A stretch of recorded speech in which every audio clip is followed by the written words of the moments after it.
There's something surreal about returning home earlier than expected.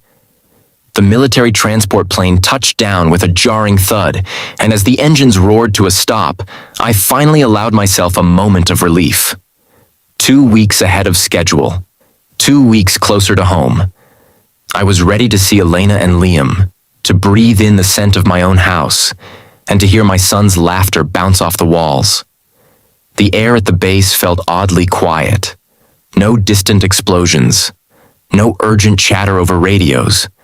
Just an eerie stillness that left me unsettled. My body, still wired from years of combat, refused to relax.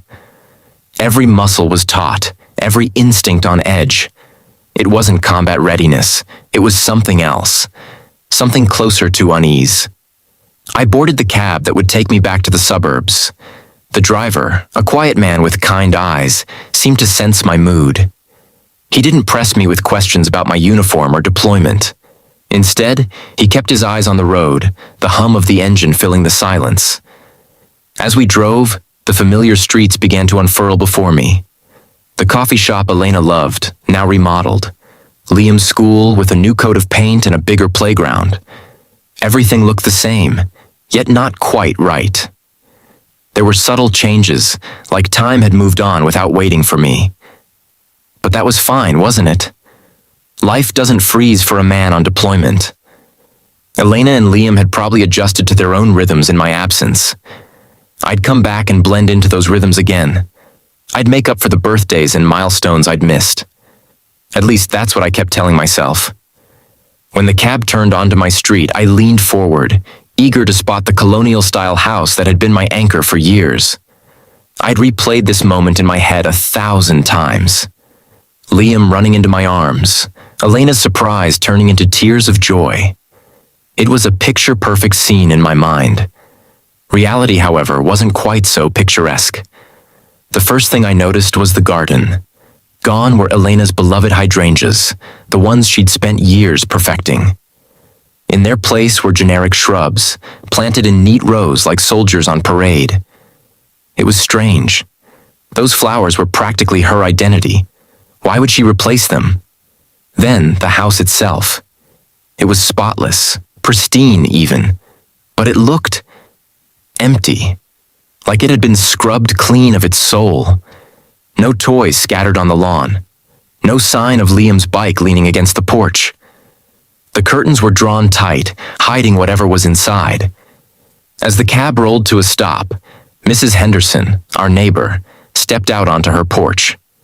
She froze when she saw me, her expression flickering between shock and something that looked suspiciously like pity.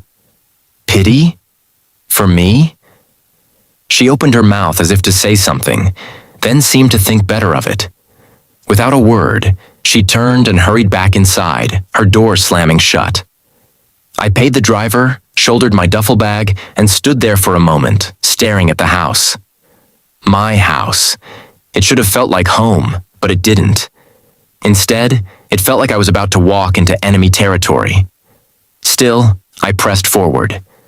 The key slid into the lock effortlessly, the familiar click of the tumblers offering a brief flash of comfort. But the moment I pushed the door open, that comfort vanished. The first thing that hit me was the smell, or rather, the lack of it. Elena's vanilla-scented candles, the ones she lit every evening, were missing. In their place was a sterile, almost clinical emptiness. The walls, once covered in photos of our family, were bare.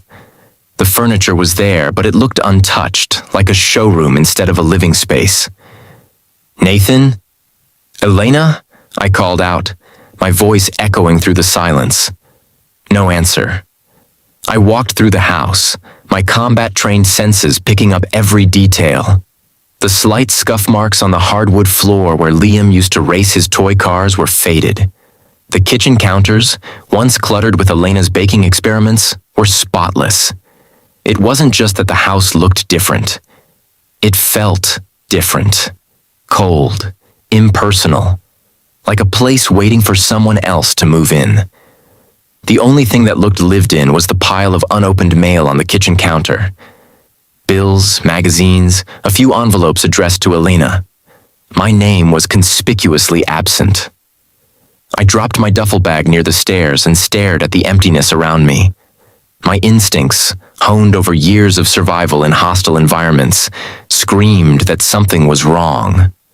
But what? I couldn't put my finger on it yet, but I knew one thing for certain. Whatever was waiting for me in this house wasn't the homecoming I had dreamed of. Something was off, and I was going to find out what. I hadn't expected my son, Liam, to be the one who would shatter my world.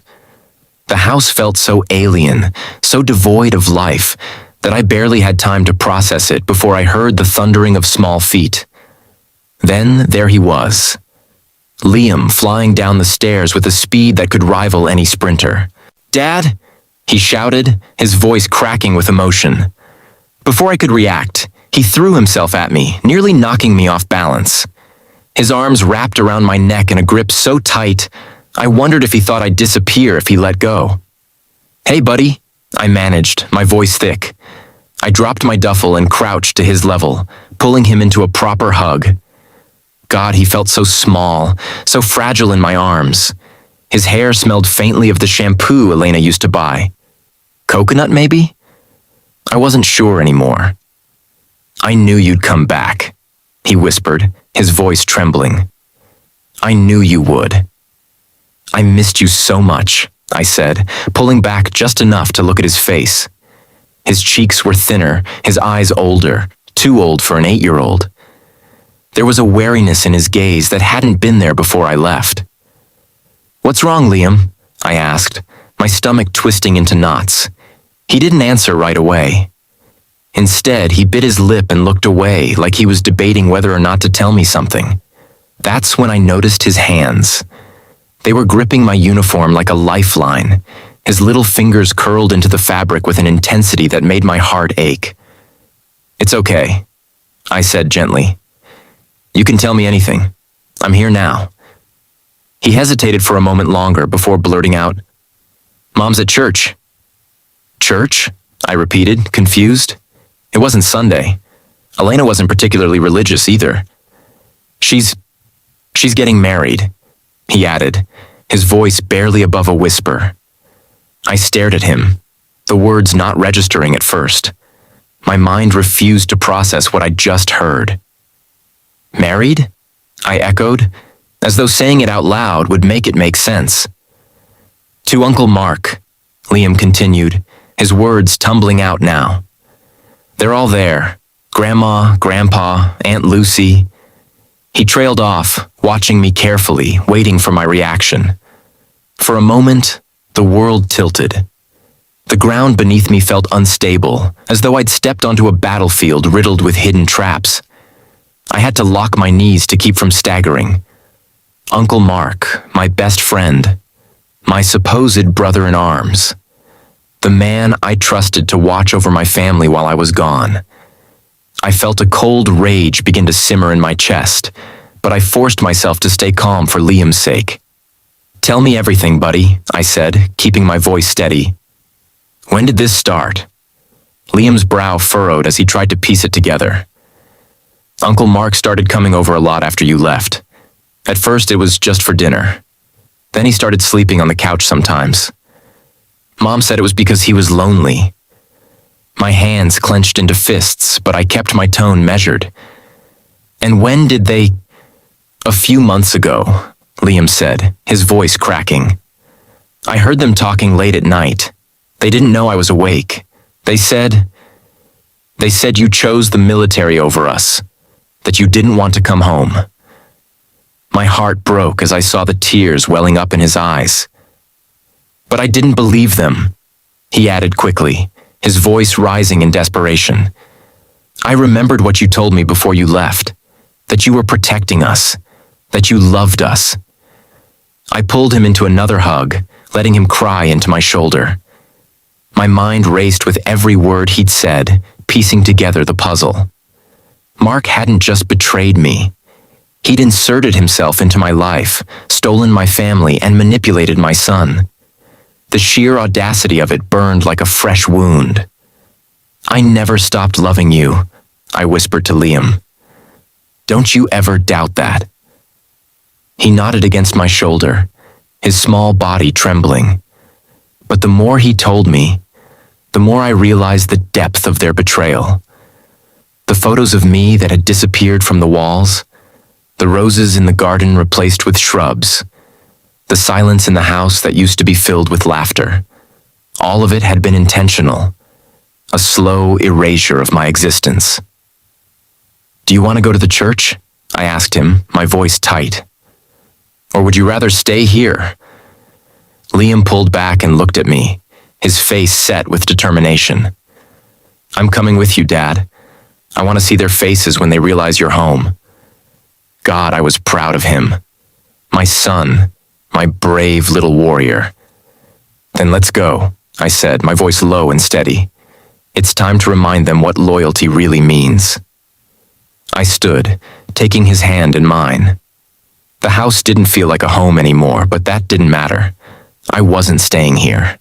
I was going to face this betrayal head on. As we stepped outside, the sun seemed too bright, the air too clean. It felt wrong, like the world should have reflected the storm inside me. But I wasn't about to let that storm consume me. I had a mission now, and I wasn't going to fail. Driving to the church felt like a mission. The kind of mission where you didn't know exactly what you'd find, but you knew it wouldn't be good. Liam sat beside me, his small hand gripping mine tightly as I navigated the familiar streets. My jaw clenched each time we passed another landmark tied to my family's life. Our life. A life that apparently no longer existed. The radio played some light pop song, but I barely heard it. My mind raced through every possible scenario. Mark and Elena. My best friend and my wife. It sounded absurd even in my head, like a bad soap opera plot, but the evidence Liam had shared was impossible to ignore. Dad? Liam's voice broke through my thoughts. Yeah, buddy? Are you mad? I glanced at him. His face was so serious, so full of worry that it tugged at something deep in my chest. Not at you, I said firmly. Never at you. But at Mom and Uncle Mark? I didn't answer immediately. How could I explain the storm of emotions churning inside me? The betrayal, the anger, the hurt, the sheer disbelief? I'm upset, Liam, I said finally. But right now, I'm focused on making things right. He nodded solemnly, like he understood far more than an 8-year-old should. The church came into view, a picturesque building with tall white spires and stained glass windows. The parking lot was packed, filled with cars I recognized all too well. My parents' SUV, Mark's flashy black sedan, Elena's favorite little hatchback. I parked at the far end of the lot, out of sight from the main entrance. My hands gripped the steering wheel so tightly that my knuckles turned white. Every instinct in my body screamed for me to charge in, to demand answers, to drag Mark out by the collar. But I forced myself to stay calm. Years of military training had drilled one thing into me above all else. Control. Emotional outbursts didn't win battles. Strategy did. I turned to Liam. Stay close to me, all right? He nodded, his face set with determination that mirrored my own. We walked toward the church, the faint sound of the wedding march drifting through the open doors. It felt obscene, like hearing a lullaby in a war zone. My steps were heavy, deliberate, each one a reminder to myself to stay composed. The side door was slightly ajar, and I pushed it open without hesitation. Inside, the church was a sea of familiar faces. Friends, family, neighbors, every single one of them complicit in this betrayal. They'd all known. They'd all chosen to celebrate this farce instead of standing by me.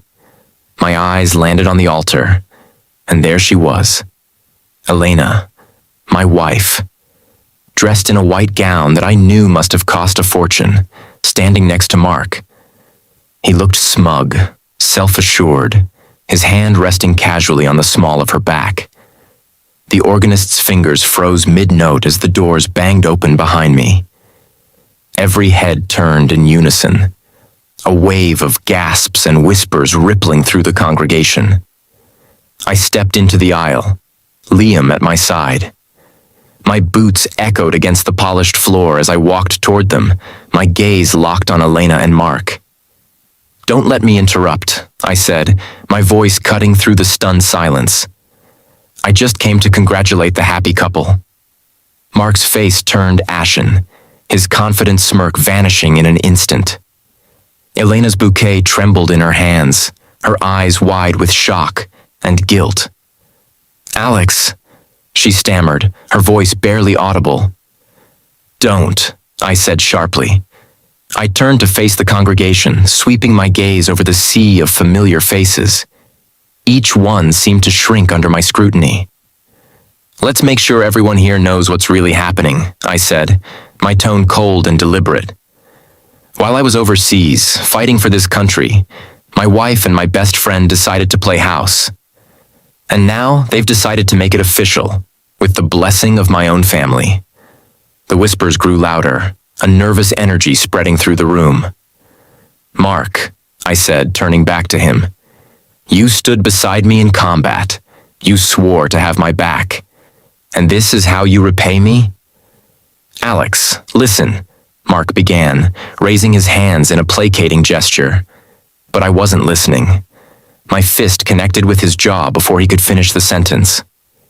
He stumbled back, clutching his face, blood trickling from his lip. The room erupted into chaos. Elena screamed, dropping her bouquet. My mother rushed forward, her face pale. "Alex, please, don't," I said, cutting her off. "You chose your side. All of you did. Now you'll live with the consequences." I turned back to Elena, who was frozen in place, tears streaming down her face. "You didn't just betray me," I said, my voice low and cold. "You betrayed Liam. You betrayed our family, and you'll never be able to undo that." Gripping Liam's hand, I turned and walked back down the aisle, the crowd parting before me like the Red Sea. I didn't look back. I didn't need to. Their silence said everything. As we stepped outside, the sunlight felt harsh and glaring. I took a deep breath, trying to steady the adrenaline coursing through me. "Are you okay, Dad?" Liam asked quietly. I looked down at him, his young face filled with concern. "I'm fine, buddy," I said, squeezing his hand. "Let's go. We've got work to do." Because this wasn't the end. This was just the beginning. After the spectacle at the church, I didn't go straight home. Driving felt safer than stopping. It kept my mind occupied, my hands busy, and my focus sharp. Liam sat quietly in the back seat, flipping through one of the comic books I'd bought him before my last deployment. He wasn't reading it. His eyes kept darting to the rearview mirror, checking on me like he was the parent in this situation. "Where are we going, Dad?" he finally asked, his voice tentative. "To find someone who can help," I replied. My tone was steady, but my grip on the wheel betrayed my tension. I wasn't about to let Mark, Elena, or anyone else think they'd won. If they wanted to play dirty, fine, I'd play smarter. My mind was already calculating, categorizing, planning. If there was one thing the military taught me, it was that no battle is fought alone. You needed allies, intel, and strategy. Right now, I had a lot of questions and not enough answers. An hour later, I pulled up to a nondescript building on the outskirts of town. It was a small, boxy structure with faded lettering on the door that read Veteran Outreach Center. To anyone else, it was just another underfunded office offering help to struggling service members. To me, it was a gateway to the kind of support no one in my former life could understand. I knocked twice and waited. A few moments later, the door creaked open to reveal Sarah Torres. Sarah was one of those people who could make you feel like you were standing at attention just by looking at you.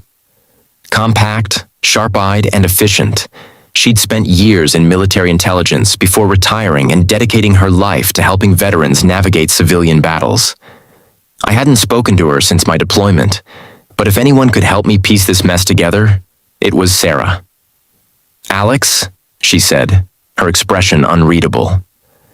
"I heard you were back. What's going on?" I motioned to Liam, who was hanging back, unsure of this new environment.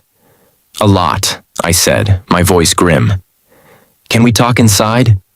She nodded and stepped aside, her sharp eyes briefly softening as they landed on Liam. "Come on in, kid. You look like you could use a snack." Inside, the office was cluttered but comfortable, with mismatched furniture and the faint smell of coffee. Liam settled onto a couch with a juice box Sarah handed him, and I leaned against the desk, gathering my thoughts. "Spill it," Sarah said, folding her arms. "You've got that look like you just walked into an ambush." I told her everything. The silence from Elena during my last weeks of deployment. The changes to the house. The bombshell Liam had dropped about the wedding. The betrayal I'd walked into at the church. By the time I finished, Sarah's jaw was tight and her eyes were blazing. "Mark Weston?" she said, practically spitting the name. "That smug son of a—" I raised a hand to stop her. "Yeah, him. And it's not just him. My parents, my sister, Elena, they're all in on it. They erased me, Sarah.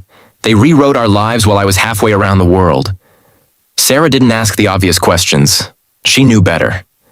Instead, she nodded and grabbed a notebook from her desk. "All right, here's what we do. First, we gather intel. You don't make a move without knowing who your real enemies are, what resources they're working with, and what skeletons they're hiding in their closets." I nodded. This was why I'd come to her. I wasn't just angry.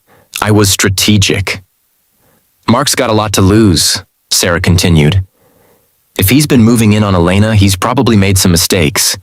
People like him always do. I'll start digging into his financials, business dealings, personal life. Same for Elena." "What about my parents?" I asked, my voice colder than I intended. "They financed this wedding.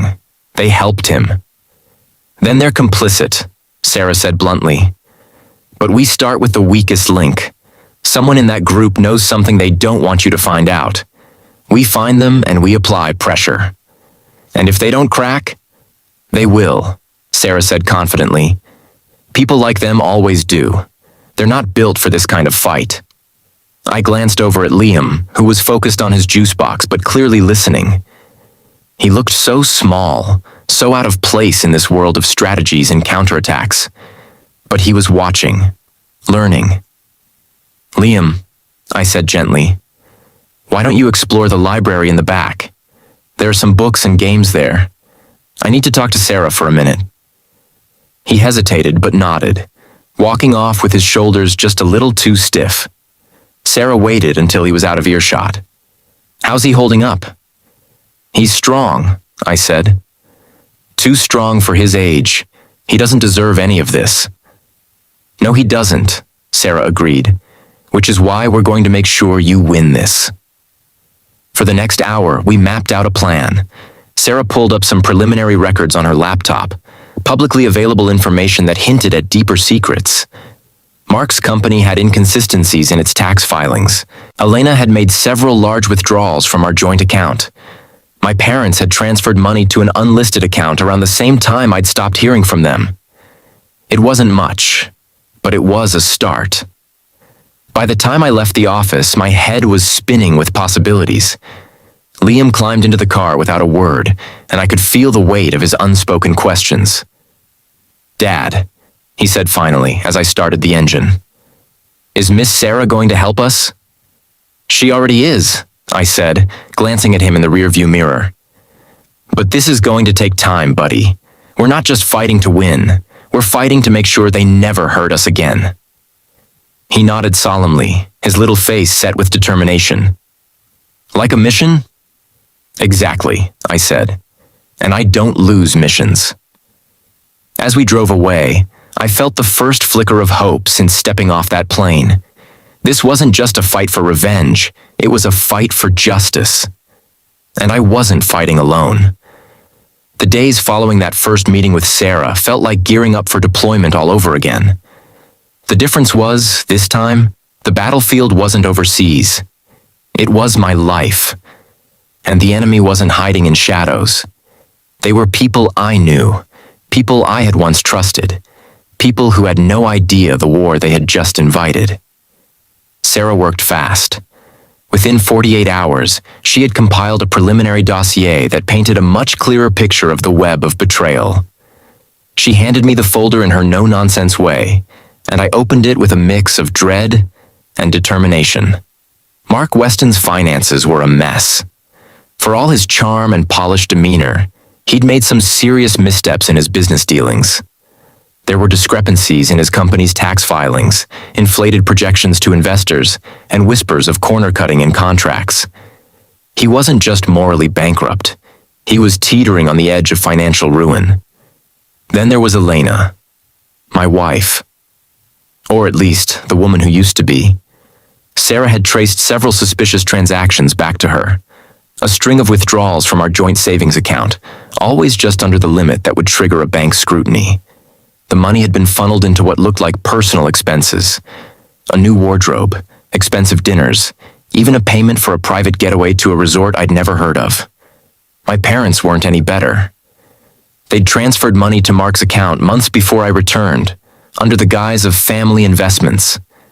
My sister, Lucy, had been just as complicit, acting as a go-between for Mark and Elena when they needed to cover their tracks. It wasn't just betrayal. It was a full-blown conspiracy. And I was the casualty they'd written off without hesitation. So, what's the plan? I asked Sarah, leaning forward as we pored over the evidence in her cramped office. She smirked, the kind of smile that meant someone was about to regret crossing her. We apply pressure, one piece at a time. People like Mark and Elena, they're used to controlling the narrative. We're going to take that away from them. I liked the sound of that. Step 1. Hit Mark where it hurts.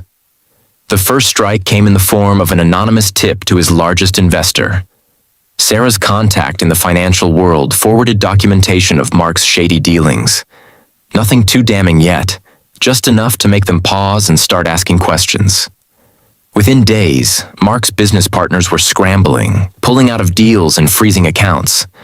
I could almost picture his face when the calls started rolling in. Step 2. Isolate Elena. Sarah discovered that Elena had been using her teaching career as a shield, painting herself as a hard-working, devoted mother abandoned by a cold-hearted soldier. The truth, of course, was far less flattering. Sarah dug into her employment records and found several complaints buried deep in her file.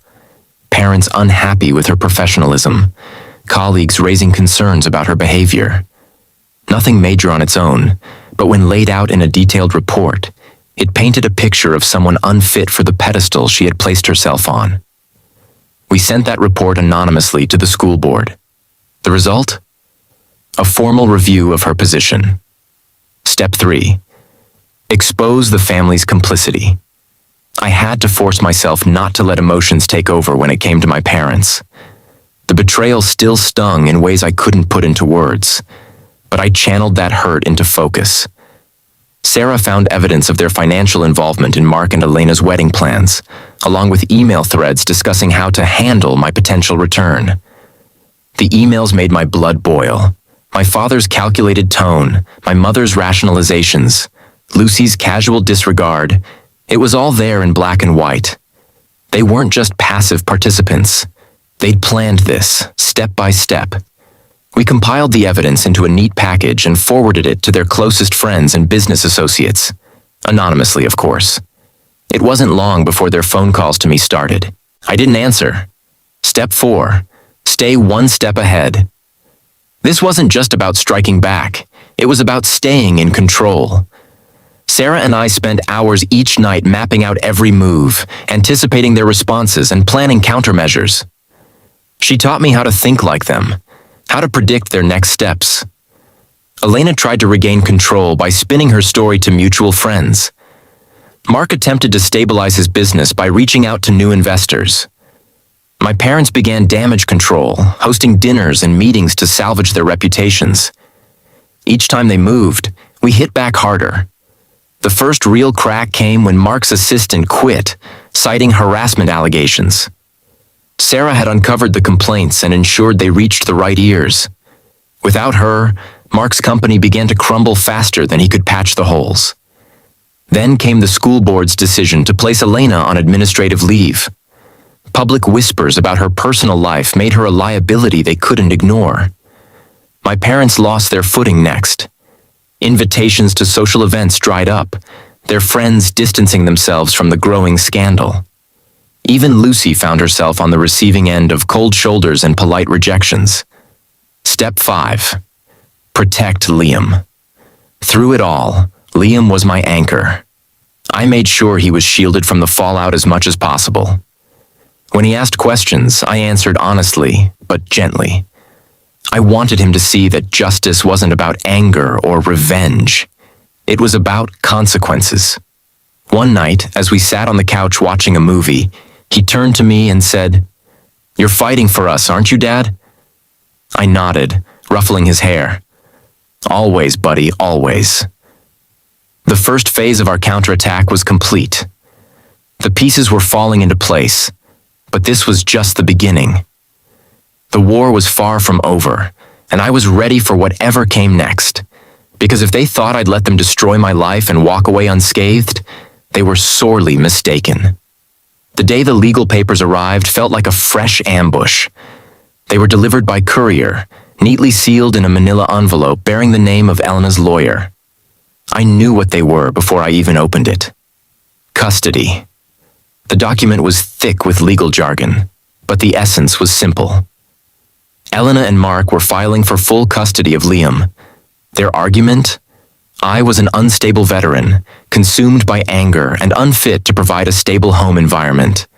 I sat at the kitchen table, reading every line with a growing sense of disbelief.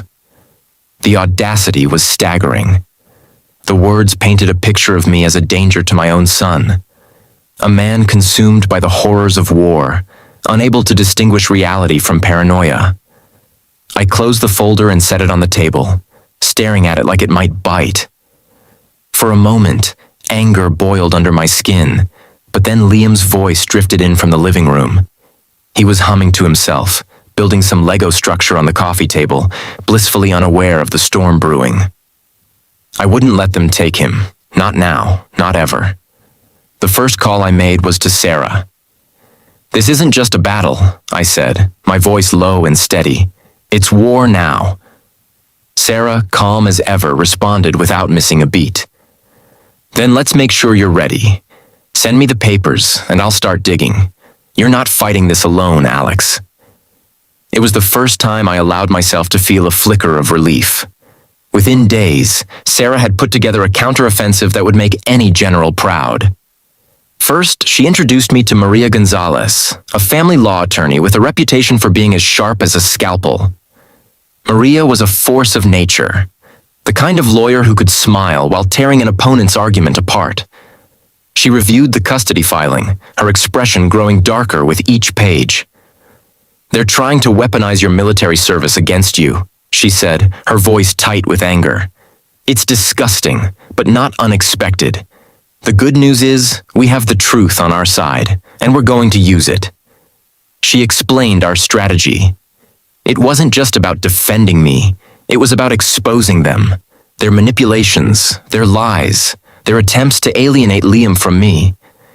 Everything they'd done would be laid bare in court. The next few weeks were a blur of preparation.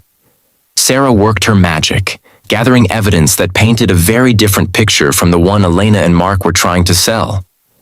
First, we collected character witnesses, fellow soldiers, commanding officers, even military psychologists, all willing to testify to my stability and character. Colonel Davidson, my former CO, was particularly emphatic in his support. "Major Reed is one of the most disciplined and level-headed officers I've ever had the privilege of commanding," he said in his written statement. "The idea that he's unstable is not just false, it's insulting to his service." Then there was the documentation. Sarah had recordings of Elena and Mark coaching Liam to lie about me, whispering poison into his ear when they thought he was asleep. We had financial records showing their misuse of joint funds, their attempts to paint me as absent while they spent my money. Sarah even tracked down emails between Elena and Mark, discussing strategies to undermine me in court. They were damning, to say the least. The day of the custody hearing arrived, and I walked into the courtroom with my head held high. Maria was at my side, her briefcase packed with evidence that could sink a ship. Liam stayed close to me, his small hand gripping mine tightly. Elena and Mark were already seated, their lawyer exuding confidence. But the confidence started to crack the moment Maria began her opening argument. She dismantled their claims piece by piece. "Let's talk about this so-called unstable behavior," she said, her tone razor-sharp. "Here are Major Reed's psychological evaluations, all of which show exemplary mental health. And here are recordings of Mrs. Reed and Mr. Weston coaching Liam to lie about his father." The room fell silent as the recordings played, Elena's voice unmistakable as she whispered instructions to Liam. "Just say Daddy scares you sometimes, that he gets angry a lot. It's for the best, honey." Elena's face paled, her lawyer scrambling to recover. But it was too late. Maria continued her assault, presenting financial records, character testimonies, and even Liam's schoolwork, which included essays about how much he missed his dad. The most powerful moment came when Liam took the stand. He was nervous at first, but as he looked at me for reassurance, his confidence grew. "They told me to lie about my dad," he said clearly. "But my dad's a hero. He loves me and he protects me. He's the best dad in the world." Elena burst into tears, Mark muttering under his breath as the judge silenced them with a sharp look. When the judge finally spoke, their words felt like a weight lifting off my chest. Major Reed has demonstrated not only his fitness as a parent, but his unwavering commitment to his son's well-being. Full custody is granted to Major Reed. Mrs. Reed's visitation will be supervised, and her attempts to manipulate her child will be noted in all future proceedings. I exhaled a breath I hadn't realized I was holding. Liam ran to me, wrapping his arms around my waist as tears pricked my eyes. Walking out victorious. As we left the courtroom, Elena tried to approach, her face streaked with tears. "Alex, please," she begged. "We can work this out." I turned to her, my voice cold. "You already made your choice, Elena. Now you'll live with it." Liam squeezed my hand as we walked out into the sunlight. For the first time in weeks, I felt like we were finally free. This battle was over. But the war? That was far from finished. I didn't have to wait long for the fallout to begin. Once the custody battle concluded, I knew it was time to go on the offensive. The courtroom victory was just one piece of the puzzle. Justice needed to extend beyond legal boundaries. I wasn't looking for revenge. I wanted the truth to be undeniable, loud, and everywhere. That's where Mia Collins came in. Mia was a journalist with a reputation for exposing the kind of dirty secrets that ruined reputations and careers. We met late one evening at Sarah's office, her notepad already filled with scribbled questions before I even walked in the door. She didn't waste time with pleasantries. "Let's get to it, Major Reed," she said, her pen poised. "You've got a hell of a story. Let's make sure we tell it right." And so, I told her everything. The betrayal, the lies, the custody battle. I handed over documents, recordings, financial statements, everything Sarah and I had compiled over the past few months. Mia listened intently, her eyes narrowing as the pieces fell into place. "They really thought they'd get away with this," she muttered, flipping through the evidence. "They didn't count on me coming back," I replied. Her lips curled into a faint smile. "No, they didn't. But they're about to learn why they shouldn't have underestimated you." 2 weeks later, the article hit the front page of the local newspaper. The headline was brutal and left no room for misinterpretation. "Betrayed on the battlefield. A soldier's fight for justice against family and friends." The story was relentless. Mia didn't just write about the betrayal. She painted a vivid picture of what it meant for a deployed soldier to fight for his country while his family conspired against him. She detailed Mark Weston's fraudulent business practices, Elena's financial misdeeds, and my parents' complicity in the entire scheme. She quoted Colonel Davidson's testimony, outlined the custody battle, and even included excerpts from Liam's school essays about missing his dad. But the real blow came in the form of the photos. There was Elena in a wedding dress, standing beside Mark at the altar. My parents and sister sat in the front row, smiling, celebrating the union of betrayal.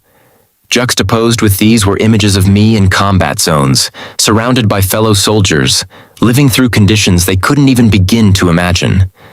The contrast was damning. The impact was almost immediate. Within hours, the article went viral. Social media exploded with outrage. Military groups shared the story widely, condemning the actions of Elena, Mark, and my family. Comments flooded the newspaper's website, some from veterans who'd experienced similar betrayals, others from civilians horrified by the audacity of it all. The veterans community rallied behind me. Support poured in from people I didn't even know. Fellow soldiers, their families, even civilians who understood the sacrifices we made. Mark, Elena, and my parents, on the other hand, became pariahs almost overnight. Mark's business partners started pulling out of deals. Investors demanded explanations. Within days, his company's stock plummeted, and he was forced to step down as CEO. Elena's school board placed her on indefinite leave, citing the controversy as a distraction. Parents of her students demanded her removal, calling her a disgrace. As for my parents, their social circle evaporated. Their friends, who once celebrated their status, now shunned them, unwilling to associate with the scandal. My sister, Lucy, faced similar rejection, her reputation as a trusted real estate agent in ruins. The first call came from my mother. "Alex, we need to talk," she said, her voice shaking. "This has gone too far." "You made your choice, remember?" I replied coldly. "Now you're dealing with the consequences." She started to cry, but I didn't feel any sympathy. It was too late for that. Mark called next. His tone was angrier, more desperate. "You've destroyed everything, Alex. My business, my reputation." "I didn't destroy anything," I interrupted. "You did that yourself the moment you betrayed me." Elena's message was the most pitiful. She left a voicemail, her voice cracking with emotion. "Alex, please. We can fix this, for Liam's sake." I deleted it without listening to the rest. What they didn't understand, what they refused to accept, was that this wasn't about revenge. It was about ensuring the truth came out. They had spent months, maybe years, rewriting the narrative, erasing me from my own life. Now I had taken the pen back. Mia's article didn't just expose their actions. It forced them to confront the reality of what they'd done. Their lies couldn't hold up under the weight of public scrutiny. And Liam? He saw everything. He watched as the world rallied behind us, as people recognized the truth of what had happened. It gave him something I couldn't put into words. Vindication. One evening, as we sat on the couch, he turned to me and said, "They can't hurt us anymore, can they?" "No," I said, pulling him close. "They can't." The fallout continued for weeks. Every time Elena, Mark, or my parents tried to rebuild, another wave of the story surfaced. Veterans groups showed up at public events where Mark tried to save face, sharing loud conversations about loyalty and betrayal. Elena's attempts to paint herself as a victim were drowned out by her own actions, laid bare for the world to see. And my parents? They were left to stew in their silence, their carefully curated lives crumbling into irrelevance. This wasn't just a victory. It was a message. To them, to anyone who thought betrayal came without consequences. This was justice. I've often heard people say, "Karma always catches up to you." Watching the fallout of my enemies' choices unfold in real time, I realized karma wasn't just catching up, it was steamrolling them. Every decision they'd made, every lie they'd told, and every betrayal they'd orchestrated came crashing back on them like a tidal wave they couldn't outrun. The first to fall was Mark. His business empire, already cracking under the weight of public scrutiny after Mia's article, came crashing down in spectacular fashion.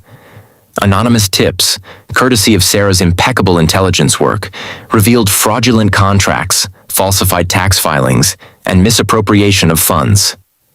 Within a week, the SEC launched an investigation. By the second week, Mark's company had been delisted from the stock exchange.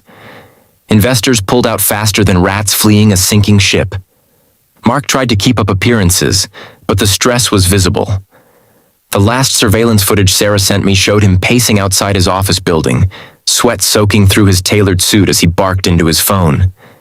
He looked less like the confident charmer I'd once trusted, and more like a man on the verge of collapse. Then came the lawsuits. One by one, former partners and clients turned on him, filing claims for losses incurred due to his fraudulent practices. His legal bills piled up faster than he could pay them. His once polished image as a successful entrepreneur was shattered, replaced by headlines branding him a con artist. The final blow came when his assistant quit, citing a hostile work environment. Her resignation was accompanied by a formal complaint, which prompted a deeper HR investigation. By the time it was over, Mark wasn't just a financial pariah. He was toxic. Elena didn't fare any better. Mia's article had been brutal, but what came next was worse. Parents at her school, already uneasy after the revelations, started digging into her past. Within days, complaints about her unprofessional behavior resurfaced. Moments she'd dismissed as inconsequential now carried the weight of public opinion. The school board placed her on administrative leave, but that wasn't enough for the outraged parents. The whispers grew louder, turning into demands. A petition circulated, calling for her permanent removal. I stayed out of it. I didn't need to add fuel to the fire. The truth was doing all the work for me. The final straw came when a local veterans group caught wind of the story. They organized protests outside the school, holding signs that read, "Betrayal has consequences," and "Support soldiers, not their betrayers." Elena resigned the next day. But her downfall didn't stop there. The joint account withdrawals Sarah had uncovered weren't just suspicious, they were potentially illegal. When my lawyer Maria filed for financial restitution during the divorce proceedings, Elena had no way to justify her actions. The court ordered her to repay every cent she'd taken, leaving her drowning in debt. Her social life evaporated overnight. Friends she'd relied on for support distanced themselves, unwilling to be associated with her scandal. By the end of the month, Elena had moved out of town, retreating to a small apartment in a place where no one knew her name or her story. My parents and sister had thought they could weather the storm, but they underestimated the power of exposure. Their role in the betrayal was undeniable, documented in emails, financial transactions, and even photographs. Sarah made sure their involvement reached the right people: business associates, country club friends, and community leaders. It didn't take long for the invitations to dry up. My father's business partners, already wary of guilt by association, forced him into early retirement.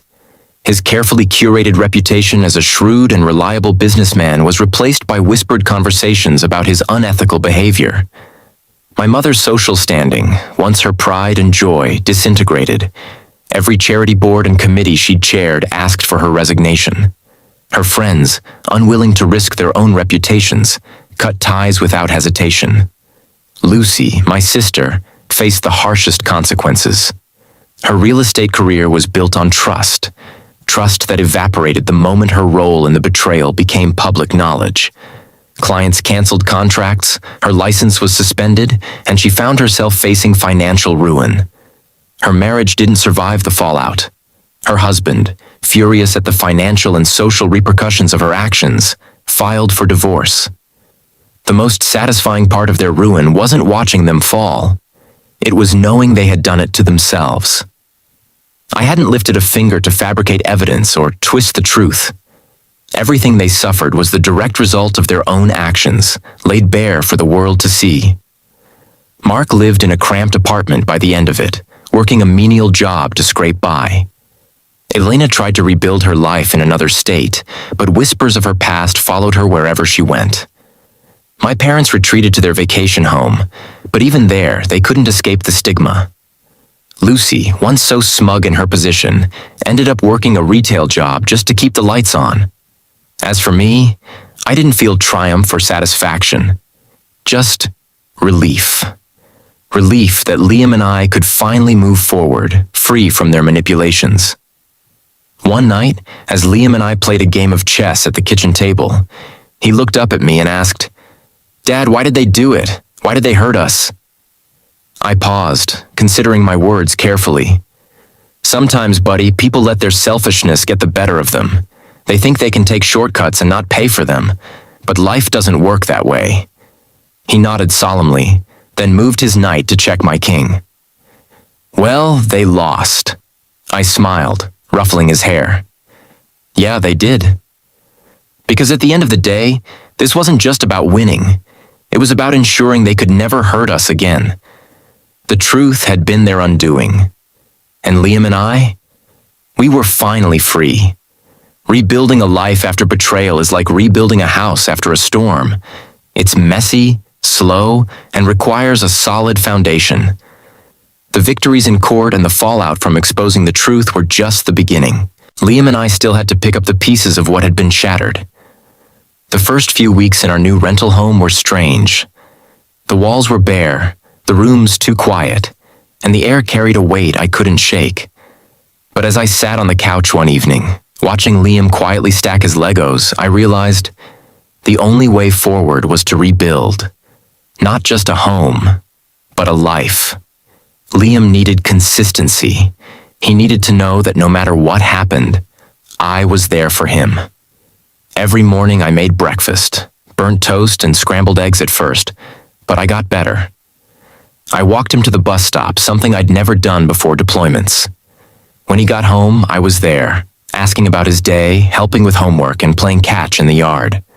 One night, as we sat on the floor assembling a new bookshelf, Liam looked up and said, "It's nice having you home, Dad. For real this time." I paused, the screwdriver in my hand, and gave him a small smile. "It's nice being home, buddy. For real this time." Those moments became the foundation of our new life. While Liam adjusted quickly, I had my own battles to fight. There were nights I'd lie awake, replaying every betrayal in my head. My parents, my sister, Elena, Mark. Their faces haunted me, their words echoing in my mind. One night, I found myself staring at the phone, debating whether to call my mother. Part of me wanted to yell, to demand answers. The other part wanted to close that chapter forever.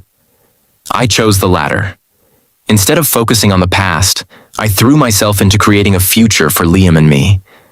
I started a consulting firm with Sarah, Reed Security Solutions, specializing in helping veterans transition into civilian life while teaching companies about loyalty and ethics.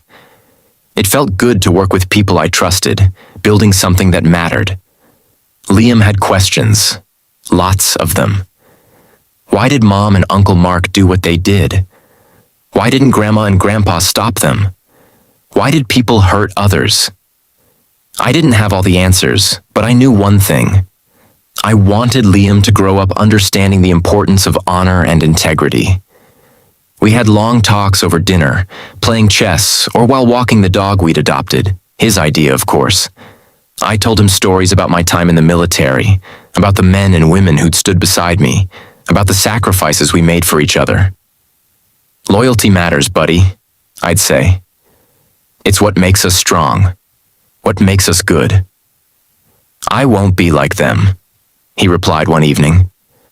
I promise, Dad. And I believed him. As the months turned into years, Liam thrived. He grew stronger, more confident, and more determined. He joined the soccer team, aced his classes, and even started helping me with small tasks for the consulting firm. One day he came home from school with an assignment to write about someone who inspired him. He chose me. I wrote about how you fought for me, Dad, he said, handing me the paper. Not just in court, but here. Every day. I didn't have words. I just pulled him into a hug, my chest tight with emotion. 5 years later, Liam and I stood in the crowd at the military academy graduation. He was 13 now, tall for his age, and carried himself with a confidence that made me proud. I'd been invited to speak to the graduating cadets, sharing lessons about loyalty and the consequences of betrayal. As I stepped onto the stage, I saw Liam sitting between Sarah and Jessica, my now wife, a military widow who understood the sacrifices we'd made. Honor, I began, isn't just a word, it's a choice. It's the foundation of who we are and what we do. You'll be tested, on the battlefield and in life. And when that happens, remember this: your choices define you, and the consequences of those choices follow you forever. The cadets nodded, their faces filled with determination.